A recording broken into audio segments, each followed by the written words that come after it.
Hey there, this is Women on the Brink. I'm your host, Chris Jeffrey, a registered acupuncturist and wellness advisor with a passion for helping women live happier and more balanced lives. When I'm away from work, I'm usually outside in nature, either walking the seawall or I'm hiking in the mountains.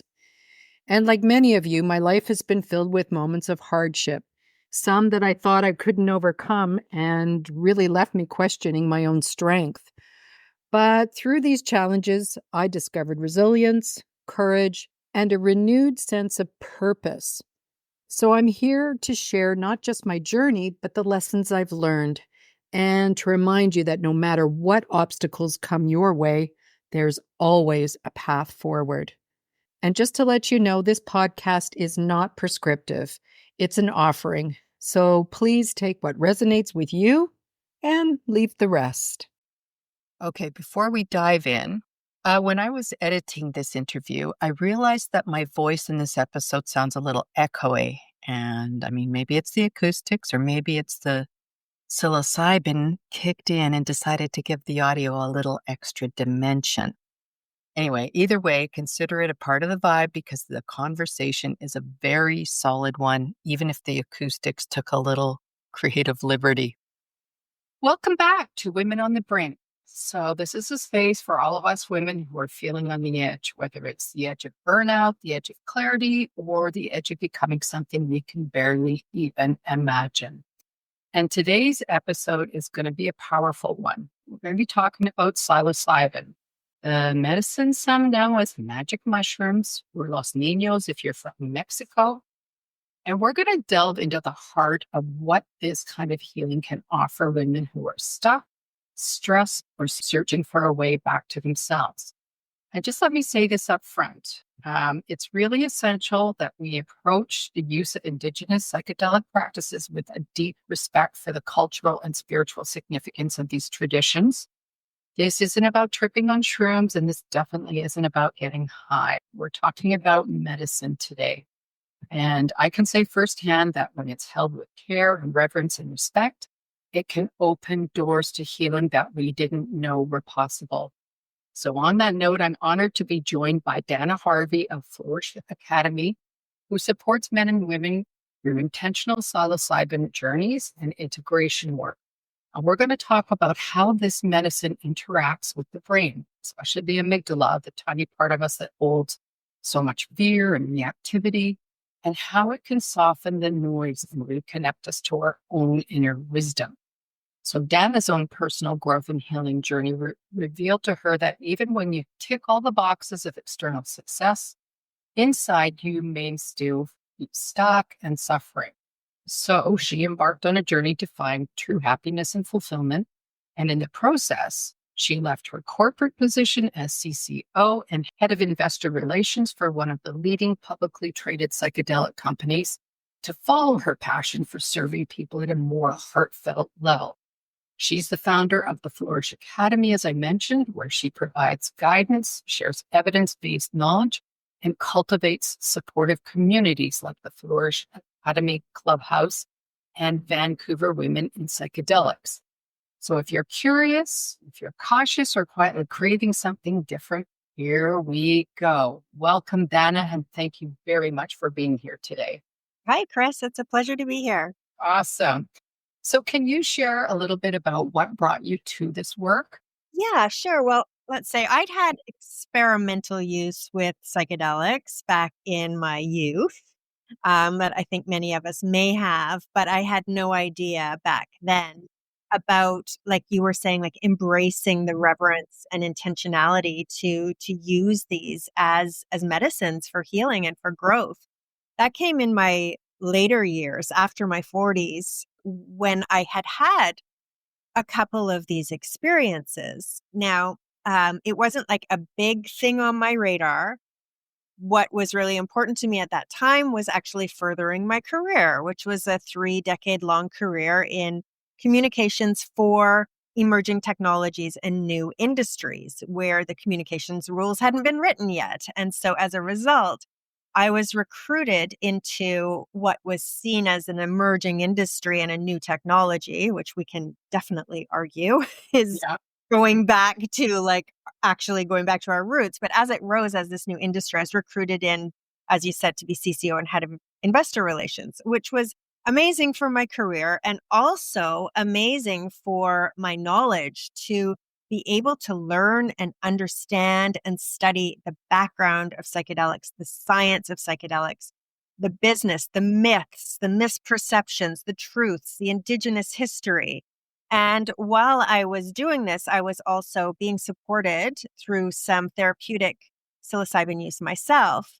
And through that, it became really apparent to me that I needed to be doing something else in this space because I didn't want to be talking to investors about when they're going to get their Lamborghinis. I wanted to be part of the transformation and the change. It's not a money game. It's not a short game. This is a long-term coming back to wholeness and to who we are. And it was just out of integrity and out of alignment for me to continue in that position. So I am so grateful for having had that role, but after a particular psilocybin journey, it became apparent to me that I needed to step away from that. I had coached and mentored for years. I had held space in my immediate family for people who suffered from serious depression and suicidal intentionality. It was kind of in my bones and in my blood to work with people directly. I didn't have a lot of confidence in that myself, but the therapist that I was working with, who has done this for decades and works closely with Dr. Gabor Mate, he had a lot of faith in me and agreed to kind of nurture me, allow me to apprentice with him. So I stepped away from my career. I started learning in this hands-on way, got a number of certifications, did a number of trainings, but mostly it was the hands-on apprenticing and being mentored until my mentors and I both agreed that that I could start supporting other people in this way. Tiptoeing in first with microdosing, bringing women like me, high achieving corporate professional women who've got, like you said, all the external boxes ticked, but maybe like on the brink inside, to learn how to develop a relationship with this medicine so that it could support them in coming back to their own wholeness. I love that. And love how it was integrity brought you to this work now, right? Because I feel like this is a big word for a lot of us who have in the corporate world and like you say, a lot of the boxes in our lives were ticked. But there was something that was still missing, right? So it kind of brings us back to what's important, what really matters. So I love that you're doing this.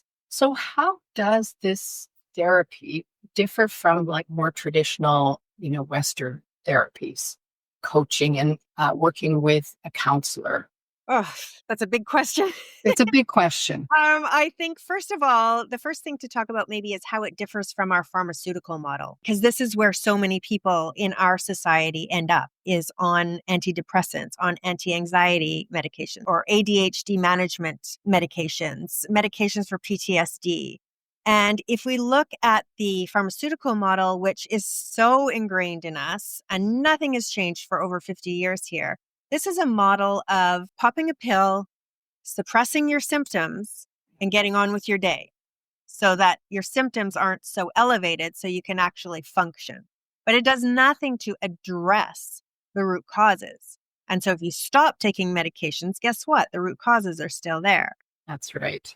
Healing, it's not even healing, it's more of suppression of symptoms, but this is done to you or for you. Now, if we look at the model of sacred plant medicines, this is more of a relational model. It's a relationship that you develop with these plants.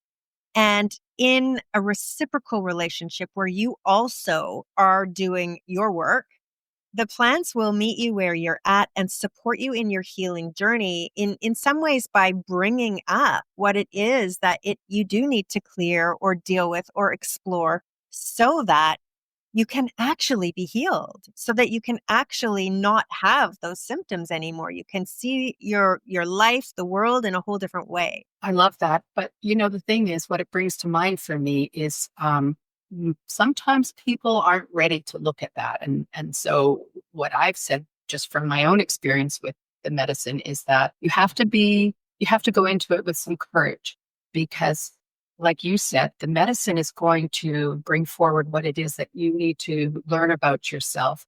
And sometimes, that kind of shadow work we're not completely ready for, or maybe it might catch us by surprise.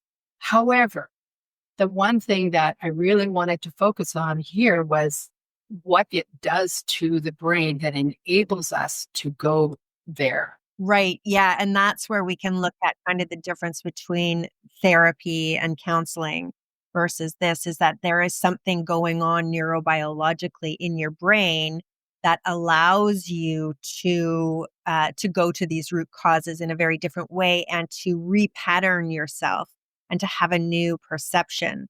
So there's a saying that one psilocybin journey can be worth about 10 years of talk therapy. Wow. So, which can be the case because you're trying to dive deep in that talk therapy to find out, where has this come from so that I can get rid of it, right? So I would say there's four main neurobiological ways that psilocybin will work. The first of them has to do with the serotogenic system. So basically, psilocybin in your gut is transformed into psilocin, and psilocin mimics serotonin. And serotonin, as you know, it regulates our mood, our perception, our sleep, our diet. Like, it's just so all encompassing. And so many of these antidepressants work with your serotogenic system. So the psilocin binds to the serotonin 5-HT2A receptors, and that can have a result of enhancing mood, perception, cognition. The second way that it's working neurobiologically is really has to do with neuroplasticity, which is talked about a lot. All of these have been scientifically studied and they're not conjecture or theory; they're actually proven. So neuroplasticity, so that is the ability of our brain to create new connections. So to think about things in a new way, to have kind of creativity and plasticity of thought, which we have when we are children. When we're finding out who we are and how we relate to the world around us, we are constantly changing our mind about how we fit in and what the world is like. We lose that as we age and we become very rigid in our thinking. So this neuroplasticity allows us to have new perceptions of things. And is it about creating new neural pathways, right? It's about In the creating brain. new neural pathways. So an analogy that's often used is you can think of your brain like one of those snow globes that you can shake up. And when you're first born, that snow globe has all this beautiful fresh fallen snow. As we start to have experiences in life that affect how we view ourselves and life, though the thoughts are like grooves in the snow, like we're going down a hill, or like grooves in that snow globe. And over time, those grooves get deeper and deeper and deeper until you don't even know you're in a groove. You just can't even see any other possibility. You can't see outside of that. That's just the way it is. And so with psilocybin, you have this opportunity to take that snow globe and shake it all up and let that snow fall again. And then you're on top of the snow and you can see new destinations, or you can see new ways to get to destinations. You can go off-roading and create new connections. And I think the thing to remember that I'm sure we'll get to is that those old grooves are still there underneath the snow. And that's where it's our job to stay up with these new connections that we're able to make. But basically, that is, what was that? The third. So serotogenic neuroplasticity. The third way that it affects us neurobiologically is there's a network in our brain called the default mode network. This part of the brain is, you could say that's where our ego lies, but not necessarily ego in a bad way, just ego as in about ourselves, who we are, what we've done in the past, what we're going to do in the future. And the default mode network, because by default, that's where our brain goes when we're not actively engaged in something outside of ourselves. And studies have shown that people with anxiety, depression, PTSD have overactive default mode networks. They tend to ruminate about the past or stress and worry about the future.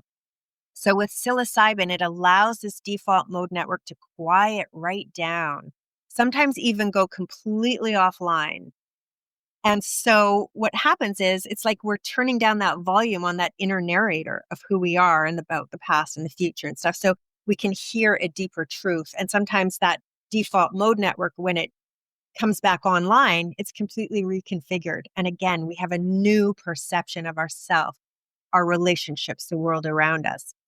And then I would say the fourth way is this amygdala modulation that you were referring to. So the amygdala is, of course, where we process emotion, particularly the negative affecting emotions like fear and threat. It's like our gatekeeper, right? Exactly. It's a protector so that when we start to feel those emotions, the amygdala says, that's as far as we're going to take this today. Yes, or it interprets it as a threat and like freezes, right? So, and again, studies show people with depression, anxiety, PTSD, they have overactive amygdalas as well. And these just amplify the stress and the negative thoughts. So there's functional MRI studies that show that one dose of psilocybin can quiet down that amygdala response to such an extent that our brains respond less intensely to negative stimulation.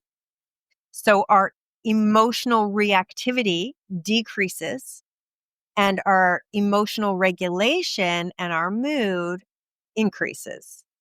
So this is a beautiful way that psilocybin works with us, and particularly here, I would say with people with PTSD, that emotional, you can go back and visit really highly charged emotional situations with less fear and greater compassion and a new perception, almost like you're standing outside of yourself, observing, but not having that trigger, that emotional trigger with it. So those are kind of the four main neurobiological ways that psilocybin works with us to give us the results that we have, new perceptions and different ways of seeing ourselves, the world, our fears. That traditional medication and, the talk therapy can't actually get to, because I've done lots of talk therapy and I know that after a while, you're just repeating the same narrative over and over again. And it's like,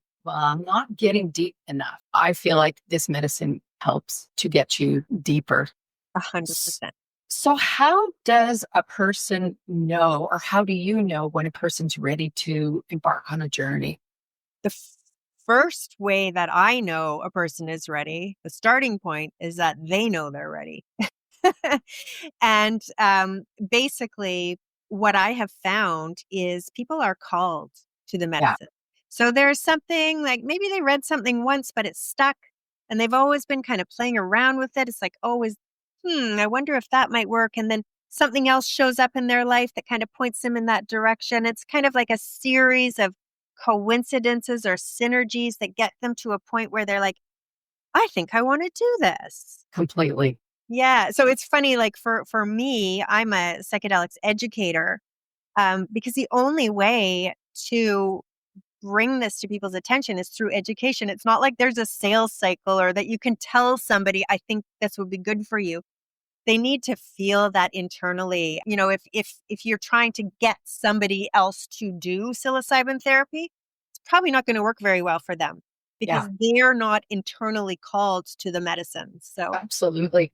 I have to say my turning point was I was watching Fantastic Fungi. I don't know is it fungi or fungi? There's a debate over Potatoes. Anyway, I was watching it and I was listening to Paul Stimmett's story, how he lost his stutter. And I was hooked. I was like, I have to try this. It was just something that just resonated so deeply. And for me, I did a sort of a cluster of journeys together. What I found was like, I wanted this knowledge, and it was almost like it was catapulting my evolution at such a rapid rate where I was like downloading all of this information. And I think I've mentioned to you when we spoke previously that what happened was even the idea of this podcast the name came to be Women on the Brink. It was all while I was embarking on a journey, and I just kept journaling and journaling and journaling. And even I have to say, I mean, this might really sound kind of out there to a lot of the listeners, but the medicine actually spoke to me. And it told me that the mushrooms are here to help humans with their evolution. I'll never forget that. And that was just so profound to me. Does that make sense to you? Absolutely. And yeah, I understand how it can seem really way out there to some people, very woo woo. But for me, having worked in this space for as many years as I have and facilitated journeys for hundreds of people from all around the world, there's kind of a little, saying that those of us in the know say is that you can't even make this shit up. Like, it's like so out there that you can't even make it up because it's so real. It's so But true. yes, absolutely. Well, even the three pillars that you introduced me with, provide loving guidance, share evidence-based knowledge, create supportive communities, those were spoken to me and given to me in a journey. And I came out of that journey going, well, what the heck am I supposed to do with that knowledge? Like, I have a career. I'm over here. I'm doing this. What do you mean I'm supposed to do this? So yeah, I absolutely get it.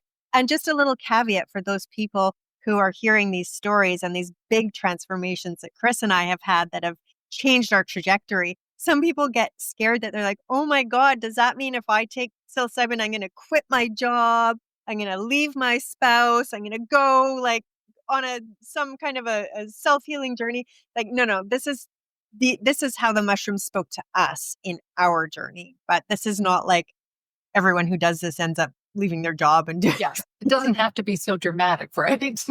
Yeah. So, on that note, I mean, what are some of the popular misconceptions about this type of medicine? Oh, well, I grew up in the era of This Is Your Brain on Drugs, where they show a fried egg on the sidewalk. And, there's so many misperceptions about the dangers of psychedelic medicines. Actually, if you look at psilocybin in particular, it has the lowest risk profile of any substance, including alcohol, tobacco, cannabis. You cannot become addicted to this certain class of psychedelic medicine. You cannot overdose. There is very, very, very few hospital visits. And usually it's because people are not prepared and decide to make stupid choices and they're not well supported. It's not actually from the effect of the medicine itself. So this is a very, very safe medicine to be working with. I mean, look, it grows all around the world. It's basically like our birthright. It's non-toxic, it's all organic. It's really not that scary. Yeah. And Um, readily available, as you said. yeah, so I think it's kind of ridiculous that it's been scheduled as a drug, but um, so that's number one is the risk and stigma around that. And, tune in, tune out, drop out, whatever that was. I can't remember off the top of my head right now, that you're all going to become hippies and, leave your lives and stuff like that. Gateway drug. Yeah. Yeah. And then the other part is just the difference of this model to pharmaceutical models. And that leads into the third one, which is, this is not the medicine is going to come in and fix you. And all of a sudden you're going to have a journey and you're going to be better. No, you're going to have neuroplasticity. You're going to have certain parts of your brain that are shut down. You're going to have the opportunity to look at things in new ways, to create new patterns.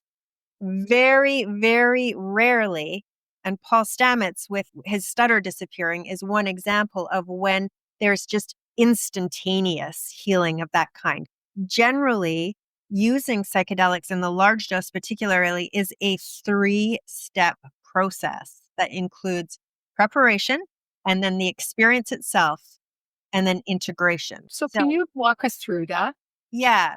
So preparing for a medicine journey. So it's really important if you're using the medicine for healing or self-discovery or spiritual exploration, that you get really, really clear on what your intention is. There's a number of reasons for that. Number one is that psilocybin is what's known as a non-specific amplifier.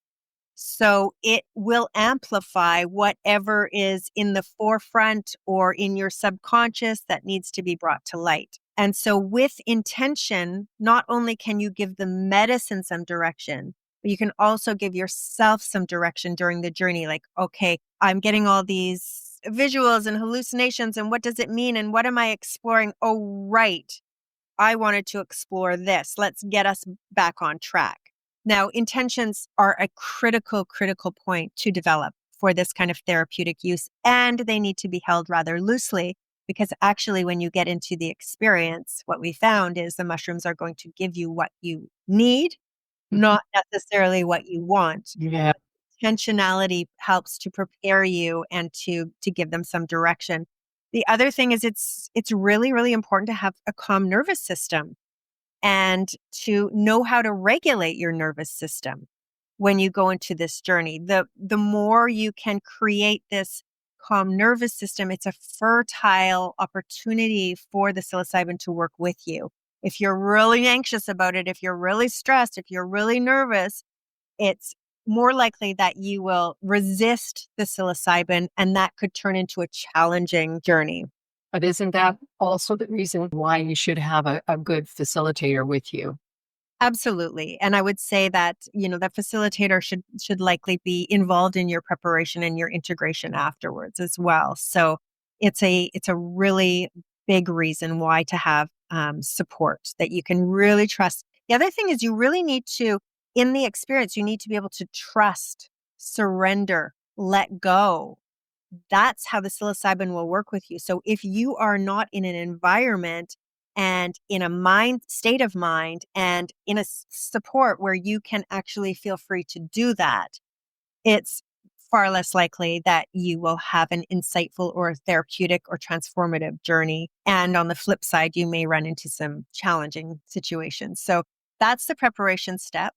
The second step is the experience itself. So consuming that larger dose psilocybin. And I would say that experience as a standalone, if you don't do the preparation, if you don't do the integration, which I'll talk about in a minute, whatever your experience is, will end up just being an experience. Something cool to talk about that you did, share over your dinner time conversation, whatever, but not if you're looking for transformation, if you're looking for something deeper, if you're looking for self-knowledge and becoming whole. You need this 3-step process. The third step is integration. And that's where you do the work. You have this opportunity you have new perspectives. You have an opportunity to shift patterns, shift reactions, use those new grooves in the snow that you're creating after you've shaken up this snow globe, and stay on top of the snow so you don't go just right back into the ruts that you've been in your whole life, thinking the same way, doing the same things, having the same reactions, getting into the same relationships. So, do you often suggest to people that they bring in a journal during one of their journeys just so that, because, as with me, there was so much information that was coming at me. I found that if I didn't have the journal to write these things down, that I often forgot some of the big pieces that were there. So after I learned that, I always had, unless it's recorded or something. Yeah. What's your recommendation? Yeah. So generally, when I'm guiding, whether individuals one-on-one or in groups, generally I use an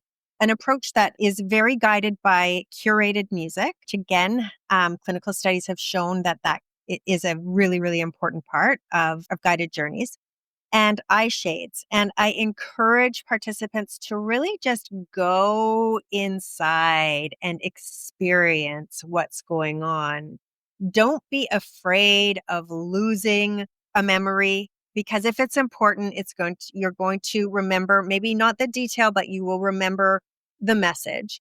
The other reason why is that anchors you to this level of consciousness. Your Mhm. brain has to work in this level of consciousness. Your hand and your brain need to work together. You're not allowing for the fullness of the experience. Yeah. However, like just taking your phone and turning on voice recorder, I would recommend that over taking yourself out of the experience in order to journal. Okay. Yeah. Good point. And so let's just go into more of the integration, because I feel, again, that's just as important, the journey and the messaging itself.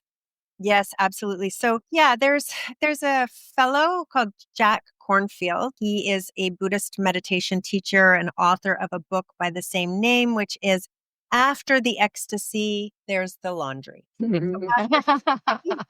Love after, it. yeah, after any peak spiritual experience, you have the downloads, you have the insights, you have the connection. And then there's, what are you going to do with that? How are you going to use that in your everyday life? Because you still have to go back and do your laundry and take care of your everyday life. So it's a matter of figuring out how you can sustain the insights and the messages and the perceptions from the experience. So generally, I recommend, step one after the journey, write down everything you remember. Or if you don't like writing, record it, do a voice memo. Everything, every detail. I saw pink over in the corner of the room over there. Like I smelled this. I felt a sensation of tingliness or cold. Write down everything, because just like a dream, your memory will fade over time. The main messages may remain, but what we find is when you first come out of a journey, it's almost like you're standing in front of this big, beautiful mural, but you're so up close to it that all you see is what's right in front of your face. And it often takes time and reference and distance before you can go, oh, that's what that was there for. So just write it down. Don't try to analyze it. Don't try to make sense of it. Just record it. Step two from that could be have a look at what you recorded and see if there's any kind of general themes or general overarching messages that came from that. And then step three from that would be choose one theme, maybe up to 3 themes. You don't want to try and tackle everything, and create a couple of plans of action. Like I remember there was one journey I had where I experienced in my whole system, in my whole body, I experienced this sense of peace, just peacefulness that I had never experienced before in my life. And from that, my integration became, how am I going to bring that feeling of peace into my life? How am I going to sustain that? How am I going to get myself back to that state? So incorporating 10 minutes of pause in my day, every single day, where I do actually do nothing. I just lie down and I do nothing for 10 minutes. And I allow for that opportunity of peace. It also Beautiful. now guides my decision making. Is this decision going to bring me back to that piece of peace? If not, I think I may reconsider. So this is, kind of how integration works. Nice. When you're facilitating this, how many sessions would a person come to for the preparation work? And then how many post journey would they come for the integration work? So can you just walk us through the steps? Sure. Well, I absolutely think that integration in particular is very personal. It's different for every person. When I work one-on-one with a client, we always do a minimum of 2 or 3 preparation sessions, and we always do a minimum of 2 or 3 integration sessions. Generally, I'm also the lead facilitator for an organization called Gathering Groups, and this is a group that's been recognized by Health Canada. We're working on 2 clinical trials with Health Canada now for group psilocybin therapy. One is for first responders with treatment-resistant depression. The other is for people who are well and don't have a clinical diagnosis of anything. And this is a first in the world clinical trial where you don't need a clinical diagnosis to be in it. But Health Canada has recognized the model of Gathering Groups, this organization. We do small group journeys, 8 people maximum, and we do 8 preparation sessions online. Then we meet in person for a 2-night psilocybin ceremony. And then we do 4 weeks of integration together online afterwards. And this model is incredibly safe, really gives you time to prepare for the mushrooms so that you are able to get the most out of the experience, ensures that you're well supported afterwards. And then finally, it feeds you into the larger Gathering Groups community. And I would say community is the missing piece for many people. And if I'm doing, just a couple of integration sessions with somebody, I'll be really looking at where is their community? Where are their connections? Where can they feel safe to continue talking about this and exploring it and hearing what other people do? So if they don't have that community, I'll work with them to integrate them into a community where they can have that support as well. That's amazing. I'm just curious though, I get the PTSD group, but the group that doesn't have a diagnosis. So what are we working on here? Are we working at prevention? I think we're looking at bettering humanity.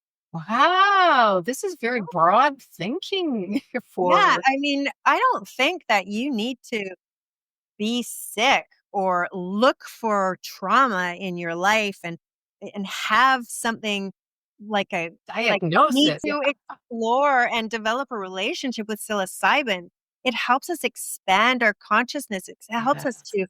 to connect with other people, ourselves, and the greater world. There's so many benefits. Actually, I have goosebumps Me talking about too. it. And this is really where I want to see psilocybin going is to, Paul Stamets, he says mushrooms make people better people. You do.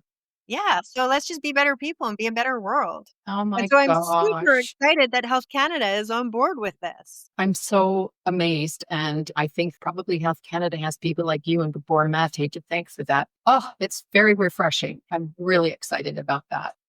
We've talked about doing a journey. What is the difference between microdosing and journey? Okay. So neurobiologically, similar, basically the same things going on neurobiologically, but microdosing is a practice of taking a minute amount of a psychedelic. So 1/10 to 1/20th of what it would take to journey and incorporating that into your everyday daily life.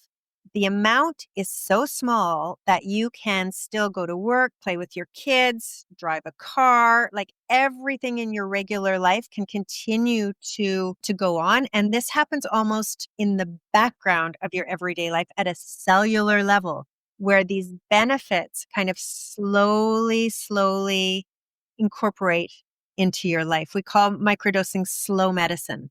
You don't have to have a big, life changing, illuminating journey to be able to experience the benefits of microdosing. And, there were a number of years that there was a debate around microdosing maybe being a placebo effect. Yeah. It's not actually working. Well, science has now disproven that. And microdosing absolutely works neurobiologically and has the same kind of benefits as large dose journeys, but just in a slowly titrated way that doesn't take you out of your everyday life. It doesn't cause visuals or hallucinations or get you high. It's just that rewiring of your brain and the quieting down of the default mode network and the lessening of the amygdala response. These things kind of creeping in slowly over time. So shouldn't we all be doing it then? I know. And I mean, like, is there a restriction? I mean, can teenagers do it while they're going through those difficult years of puberty? Is there sort of an age limit? Well, if you look back to like indigenous use, yes, children have been involved with microdosing. However, in our current day and age, I can't really say. We know now that our brains don't fully develop until we're about 21. But if a younger person was able to participate in microdosing, again, remember, it's not something that's going to be done to you. Yeah. It's going to be done for you. So is a younger person able to understand that concept? Mhm. Able to work with the mushroom? I've seen some really beautiful results of that, even from, suicidal teenagers being able to reclaim their sense of self and eliminate those suicidal thoughts and tendencies. So, Wow, yeah. that's amazing. There is one point on microdosing that I think I'd like to bring in is that what we're hearing about quite often now is, oh, I quit drinking. I microdose instead now. Or, microdosing helps me with social anxiety. So before I go to a party, I take a microdose. I would call that taking a microdose versus embarking on a microdosing practice. Right. So, and generally, because microdosing practice is basically subperceptual, usually when people are taking a microdose, they're actually looking for an effect on that day that they feel, and they are generally taking more than what you would consider a classic Mhm. microdose. But it's kind of like, I use the analogy of yoga. So if you go to a yoga class, you might come out of that yoga class and be like, oh man, I feel so good. I got my endorphins going, got a little sweat on. I feel more limber. I'm going to come back and do this next week. Maybe I'm even going to bring my friend. It feels great. And that's awesome. And taking a microdose can be awesome in that way too. However, if you are embarking on a yoga practice because you want to experience the long-term sustainable benefits of greater strength, more flexibility, more ease with mindfulness, etc., one yoga class here and there and maybe an intense one, it's just not going to do it. This would be a slow process. You'd have some days that you do your yoga, some days that you don't. You'd probably be with a community or a guide or a teacher. And those benefits would slowly creep in until you're able to look back and go, oh, I'm so much stronger now. Yeah. So it's really, if I'm hearing you correctly, it's really about developing a relationship, a long-term relationship, and working with the medicine and not having the medicine fix you or do something to you. Yeah. And the point about shouldn't everybody be microdosing all the time? It's interesting. Microdosing is not meant to be done every day. It's not meant to be done all the time. It's Ah, meant to be done with some days that you microdose, some days that you don't. And maybe for 4 weeks up to 12 weeks, and then you take a break. okay. And the reason why for that is a kind of tolerance that builds up. It's not like a drug tolerance. It's more like if you have a favorite dessert, you really love it every time you eat it, tastes so good, it makes you feel so good. And then you start having it every night. And then after 2 weeks, it's not appealing to you so much. And then after 3 weeks, you don't even want to have it anymore. Microdosing will simply stop working with you. Okay. So it's important also to take that break and come back to your baseline, whatever your intention was. Where are you at with that intention? Because sometimes you never need to go back to microdosing. You Right. feel like whatever the intention was, you feel like, oh, I'm feeling good about that now.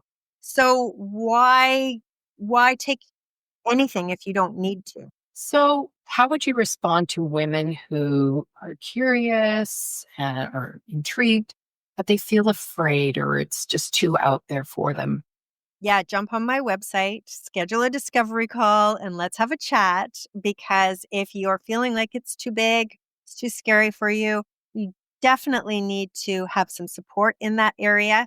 And also, perhaps it's just not the right thing for you. Like we talked about at the beginning, people generally tend to get a calling. So if you have that calling and it's fearful and scary because it's new and you have all this stigma around it, then let's talk. But if it's scary and big and you don't actually feel called to it, then wait until you do.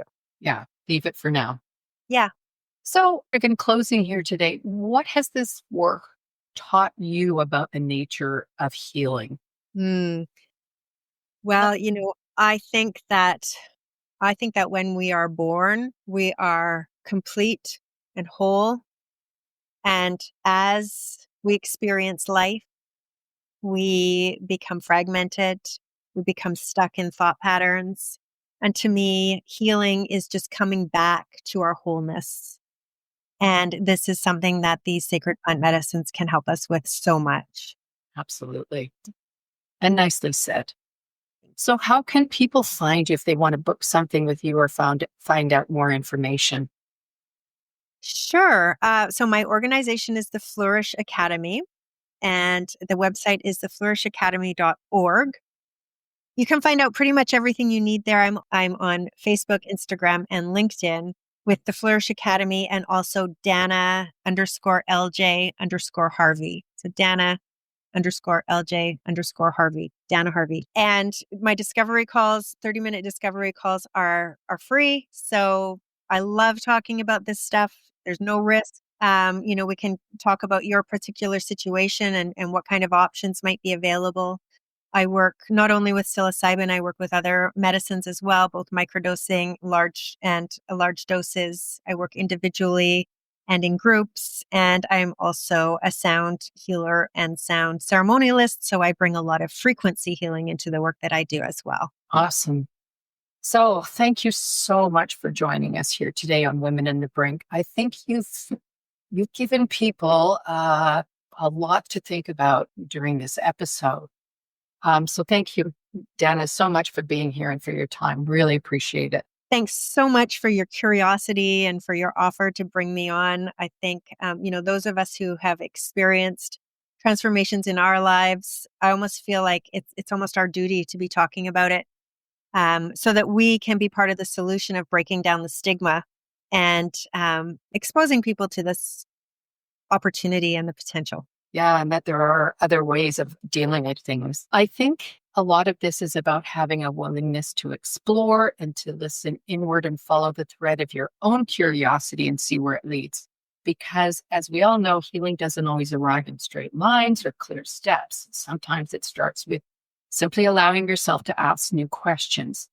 So take what landed for you today and let it unfold in its own time. And if something in you feels pulled to go deeper, just follow that. You don't have to rush. You just have to stay open. Beautifully said. Thanks for joining. And I want you to know that this isn't just a podcast. This is a movement. So share this information with your friends and let's go, ladies.